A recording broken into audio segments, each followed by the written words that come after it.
সে আমাদের চুপচাপ দেখছে। আমি একটা কাজে ছিলাম, সে টিভি দেখায় মগ্ন। আমি আজে বাজে মেয়ে নই, বা আমি আজে বাজেদের মধ্যে পড়ি না। সে লেজ গুটিয়ে পালালো।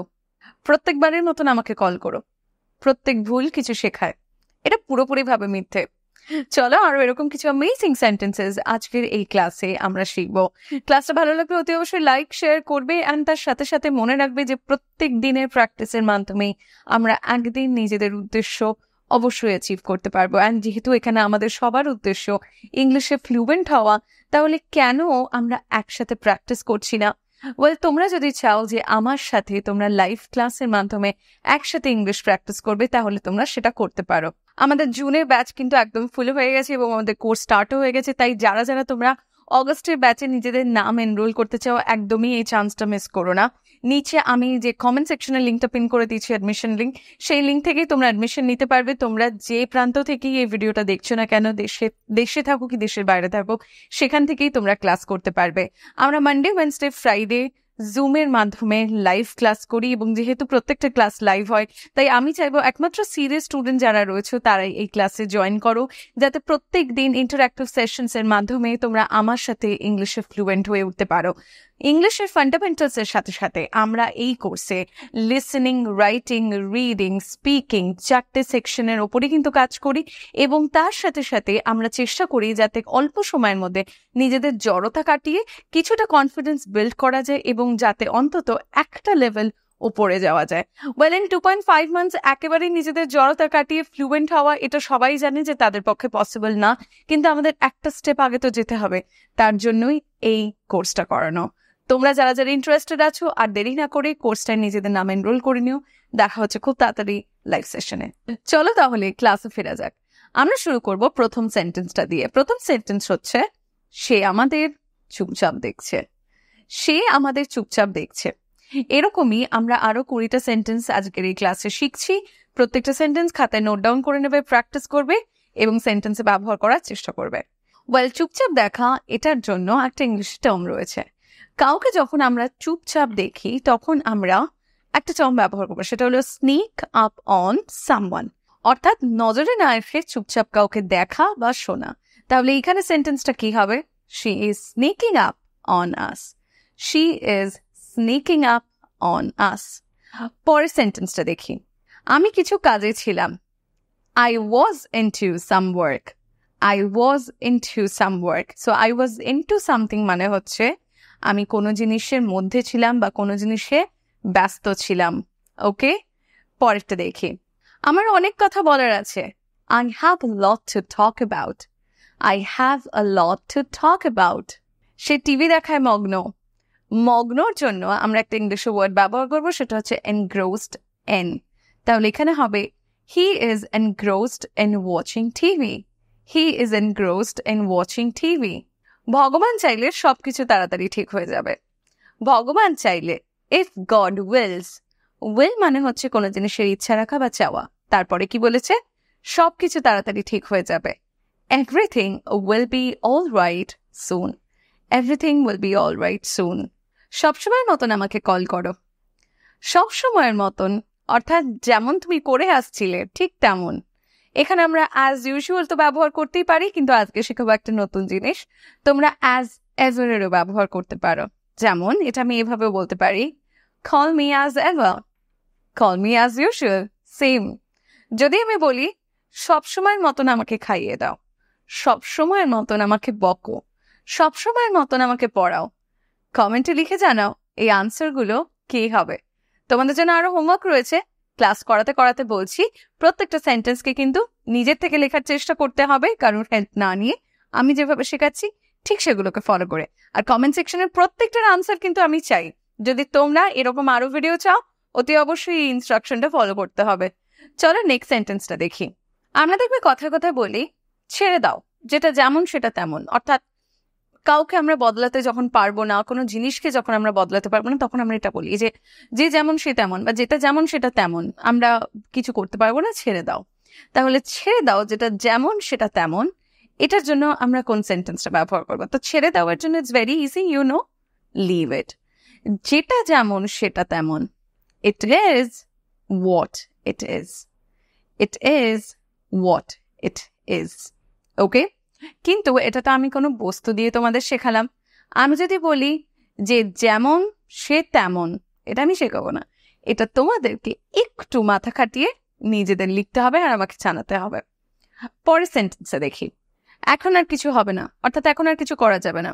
Nothing can be done now, nothing can be done now. তোমার আমাকে আগে শোনা উচিত ছিল কিন্তু তুমি সেটা করোনি। তো এই সমস্ত ক্ষেত্রে আমরা কি করব, সেন্টেন্স যখন লিখবো আমরা শুড হ্যাভ এর ব্যবহার করব, শুড এর পরে হ্যাভ, এবং তারপরে ভার্বের থার্ড ফর্মের ব্যবহার করব। ওকে, মনে রাখবে কোন কোন ক্ষেত্রে ব্যবহার করতে বলছি, যে কোনো একটা ক্ষেত্রে যেখানে তোমার কোনো কাজ করা উচিত ছিল বাট তুমি সেটা করোনি অ্যান্ড নাও তোমার রিগ্রেট হচ্ছে। তো এই সমস্ত ক্ষেত্রে, বা আমরা যখন কাউকে অ্যাডভাইস দিচ্ছি বা সাজেশন দিচ্ছি সিম্পলি যে তোমার এটা করা উচিত ছিল কিন্তু তুমি করোনি, এটা তোমার করে নিলে ভালো হতো কিন্তু তুমি করোনি, সো এই সমস্ত ক্ষেত্রে আমরা শুড হ্যাভ এর ব্যবহার করব অ্যান্ড দেন ভার্বের থার্ড ফর্মের ব্যবহার করব। ওকে, সো এই ক্ষেত্রে কি বলেছি, তোমার আমাকে আগে শোনা উচিত ছিল, কোনো একটা ঘটনার আগের কথা আমি বলছি, তাহলে এই ক্ষেত্রে হবে you should have listen to me before, you should have listen to me before. প্রত্যেক ভুল কিছু শিক্ষা দেয়, অর্থাৎ প্রত্যেক ভুল আমাদের কিছু শেখায়। ভুল ইংলিশ হচ্ছে মিস্টেক, শেখানো ইংলিশ হচ্ছে টিচ, লার্ন কিন্তু না, লার্ন মানে হচ্ছে শেখা। আমি অনেকে দেখি লার্ন বলতে, লার্ন মানে শেখা, শেখানো অর্থাৎ টিচ। সো এখানে ইংলিশটা হবে এভরি মিস্টেক, মিস্টেকস না, এভরির পরে singular, every mistake teaches something, every mistake teaches something. তার জন্য ভালো হবে যদি সে এখানে না আসে। যখন আমরা এরকম কোনো কথা বলি যে তার জন্য ভালো হবে যদি সে এখনই পড়াশোনা শুরু করে দেয় এক্সামের জন্য, তার জন্য ভালো হবে যদি সে আজকে বাইরে না বেরোয়, সেম ভাবে এই সেন্টেন্সটাও দিয়েছি, তার জন্য ভালো হবে যদি সে এখানে না আসে। তো এই সমস্ত সেন্টেন্সটা আমরা যখন এইগুলোকে যখন আমরা ইংলিশে লিখবো তখন আমরা হ্যাড বেটার নটের ব্যবহার করব। তাহলে এই সেন্টেন্সটা যদি হ্যাড বেটার দিয়ে আমি লিখি তাহলে কিরকম হবে, সাবজেক্টের পরে হ্যাড বেটারের ব্যবহার করতে হবে। ইংলিশটা কি হবে দেখো, he had better not come here, he had better not come here. পরের সেন্টেন্সটা আই নো তোমরা অনেকেই এই সেন্টেন্সটার জন্য অপেক্ষা করছো, সে লেজ গুটিয়ে পালালো। তো কেউ যখন লেজ গুটিয়ে পালানো ইংলিশ কি, যে তার মুখ বন্ধ হয়ে গেছে বা হয়তো সে ভয় পেয়ে গেছে বা সামহাউ কি করেছে, মুখ ঘুরিয়ে দৌড় মেরেছে। তো কেউ যখন মুখ ঘুরিয়ে দৌড় মারে সেটাকে আমরা বলি লেজ গুটিয়ে পালানো। তো এই ক্ষেত্রে একটা ইংলিশের টার্ম রয়েছে এবং আমরা এখানে সেটা ব্যবহার করব। খুব সুন্দর এই সেন্টেন্সটা দেখো, এখানে ইংলিশে আমরা এটাকে এভাবে বলবো, he turned tail and run away, he turned tail and run away, tail মানে লেজ, so he turned tail and run away, how funny. Okay, পরের সেন্টেন্সটা দেখি, নিজের নাটক বন্ধ করো, stop your gimmicks, stop your gimmicks. এটা পুরোপুরিভাবে মিথ্যে। এই সেন্টেন্সটাকে আমরা জানি তোমরা এভাবে খুব সহজেই বলতে পারবে, it's a complete lie, right? But কমপ্লিটের জায়গায় how about we use something new, we use something advanced.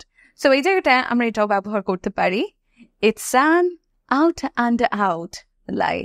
Out and out মানে হচ্ছে complete or absolute. So absolute আর কমপ্লিটকেই আমরা রিপ্লেস করে আউট অ্যান্ড আউট ব্যবহার করলাম। শুনতে ভালো লাগছে, নতুন কিছু শিখছো, ভালো লাগলো অবশ্যই লাইক, শেয়ার অ্যান্ড সাবস্ক্রাইব যদি তোমরা চ্যানেলে নতুন হও, আর না তো আমাকে অবশ্যই কমেন্ট করে জানাবে কেমন লাগছে। পরের সেন্টেন্সটা দেখি, আমি জানতাম না মিটিংটা আমার জীবনকে পুরোপুরিভাবে বদলে দেবে। আমি জানতাম না, তার মানে হচ্ছে অতীতে কোনো একটা জিনিসের ব্যাপারে আমার জ্ঞান ছিল না, রাইট? সেটার ব্যাপারে আমি জানতাম না, তার মানে কোনো একটা জিনিসের ব্যাপারে যখন আমি বলছি যে অতীতে আমি জানতাম না, সেই ব্যাপারে আমার জ্ঞান ছিল না, এই সমস্ত ক্ষেত্রে আমরা ইংলিশে একটা ফ্রেজ ব্যবহার করি খুব সুন্দর, আই ডিডন্ট নো না বলে এটাকে আমরা এইভাবে বলতে পারি, little did I know, little did I know. Little did I know মানে আমি জানতাম না, মানে এটা আমার কোনো মতেই মাথাতে আসেনি, একটুর জন্যও আমার এটা মাথায় আসেনি এই সেন্সে। ওকে, সো এইখানে সেন্টেন্সটা আমি কিভাবে বলবো তাহলে, little did I know that this meeting would change my life forever. অর্থাৎ আমি জানতাম না মিটিংটা আমার জীবন চিরতরে বদলে দেবে। পরের সেন্টেন্সটা দেখি, ওয়েল এখানে আমি বাংলা তোমাদেরকে বলবো না, এখানে ইংলিশটা আমি তোমাদেরকে বলছি, তোমাকে আমায় এটার মানে বাংলায় বলতে হবে। ওয়েল, এই সেন্টেন্সগুলো দেখবে বাংলায় মানে করা ভীষণ টাফ হয়ে যায়, লিটারাল মিনিং কিন্তু খুঁজে পাবে না, but I can actually tell you the meaning. দেখো এই সেন্টেন্সটা, Emily wears her heart on her sleeve. Sleeve বলতে জামার হাতা। এখানে আমরা কিভাবে নিজেদের হৃদয়কে নিয়ে ঘুরতে পারি? ওয়েল, এটার মানে কিন্তু লিটারাল খুঁজে পাওয়া খুব চাপের, কিন্তু এইটার মানেটা হলো এই যে যখন আমরা এই ইডিয়ামটা ব্যবহার করি, wear heart on someone sleeve, তখন সেক্ষেত্রে আমরা বলতে চাই যে সে তার অনুভূতিগুলোকে প্রকাশ্যে আনে। অর্থাৎ এমন কিছু মানুষকে আমরা দেখতে পাই যারা নিজেদের ইমোশনগুলোকে প্রচন্ড হোল্ড করে রাখে, মানুষের সামনে আনতে চায় না। আবার এরকম ধরনের কিছু মানুষ দেখা যায় যারা নিজেদের ইমোশনগুলোর ব্যাপারে ভীষণ ওপেন থাকে, যখন যেটা তখন সেটা মানুষের সামনে প্রকাশ্যে আনে। তো যারা এরকম ধরনের মানুষ হয়, মানে সেকেন্ড টাইপের মধ্যে যারা পড়ে, তাদের জন্য আমরা এই ইডিয়ামটা ব্যবহার করতে পারি। এর মানে হচ্ছে যে এমিলি নিজের আবেগগুলোকে সবার সামনে প্রদর্শন করে। পরেরটা দেখি, সেম ভাবে তোমাদের মানে গেস করতে হবে। He is a cold fish, never showing any emotion. Cold fish, cold fish মানে কি? কোল্ড ফিশ, যখন আমরা কাউকে কোল্ড ফিশ বলি, ঠিক অ্যাকচুয়ালি যেটা তোমরা এর আগে শিখেছিলে তার উল্টোটা। কোল্ড ফিশ হচ্ছে এমন কিছু ধরনের মানুষ যারা খুব একটা বন্ধুত্ব সুলভ হয় না, এবং যারা নিজেদের ইমোশন শেয়ার করে না, বা যারা নিজেদের ইমোশন প্রকাশ্যে আনে না, মানুষের সামনে দেখায় না, এবং সেটাকে নিজেদের মধ্যে রাখে। তো কারোর সাথে সেটার ব্যাপারে কথাবার্তা বলে না। তো যখন আমরা কাউকে কোল্ড ফিশ বলছি, বুঝে নেবে যে এরকমই কোনো মানুষের কথা বলা হচ্ছে, ঠান্ডা মাছের কথা কিন্তু বলা হচ্ছে না। ওকে, পরের সেন্টেন্সটা দেখো। সব প্রত্যাশার বিপরীতে গিয়ে দলটি চ্যাম্পিয়নশিপ জিতেছে। সব প্রত্যাশার বিপরীতে গিয়ে, অর্থাৎ against all expectations. Against all expectations, the team won the championship. Against all expectations, the team won the championship. And আমি জানি আরেকটা সেন্টেন্স বাকি রয়েছে যেটার জন্য তোমরা এখনো অব্দি ওয়েট করে যাচ্ছ। আমি যেমন তেমন ধরনের মেয়ে নই, বা আমি যেমন তেমনের মধ্যে পড়ি না। যেমন তেমনের জন্য ইংলিশে একটা ওয়ার্ড রয়েছে, এবং সেটা হলো রিফ র্যাফ। আচ্ছা, আমরা যেমন তেমন বলতে কাদেরকে বোঝাই? যেমন তেমন বলতে, বা আমি যেমন তেমনের মধ্যে পড়ি না, আমি আজে বাজের মধ্যে পড়ি না, বা আমি আজে বাজে মেয়ে নই। এই যে আজে বাজে, যেমন তেমন, যাতা, এগুলোর মধ্যে দিয়ে তোমরা কাদেরকে বোঝাতে চাইছো? জেনারেলি তোমার থেকে লো ক্লাসের কাউকে তুমি বোঝাতে চাইছো, বা এমন ধরনের মানুষকে বোঝাতে চাইছো যারা হচ্ছে ওয়ার্থলেস, রাইট? মানে যারা খুব একটা প্রয়োজনীয় নয়, রাইট? সো সেই ক্ষেত্রে আমরা ইংলিশের টার্মটা ব্যবহার করছি রিফ র্যাফ। Reef RAF. তাহলে আমি যদি বলি আমি যেমন তেমন মেয়ে নই, I'm not a riff-raff type of girl. I'm not a riff-raff type of girl. বা আমি যদি বলি আমি যেমন তেমনের মধ্যে পড়ি না, এটা কিভাবে বলবো? I'm not part of the riff-raff. I'm not part of the riff-raff. And that's it. We are done with 20 daily youth sentences that I believe you have enjoyed today. Well, আরো এরকম সেন্টেন্স যদি শিখতে হয় তাহলে প্লেলিস্টে গিয়ে দেখো, আমি প্রচুর প্রচুর প্রচুর ডেইলি ইউজের ভিডিও সেখানে পোস্ট করে রেখেছি। Please watch those videos and right it down in your copy, and দেখতে পাবে যে 1 মাসের মধ্যে কত তাড়াতাড়ি তোমরা ইংলিশে ফ্লুয়েন্ট হয়ে উঠছো। চলো দেখা হচ্ছে তোমাদের প্রত্যেকের সাথে আবার পরের ভিডিওতে খুব তাড়াতাড়ি। Until then, keep practicing and stay connected. Thank you so much, guys.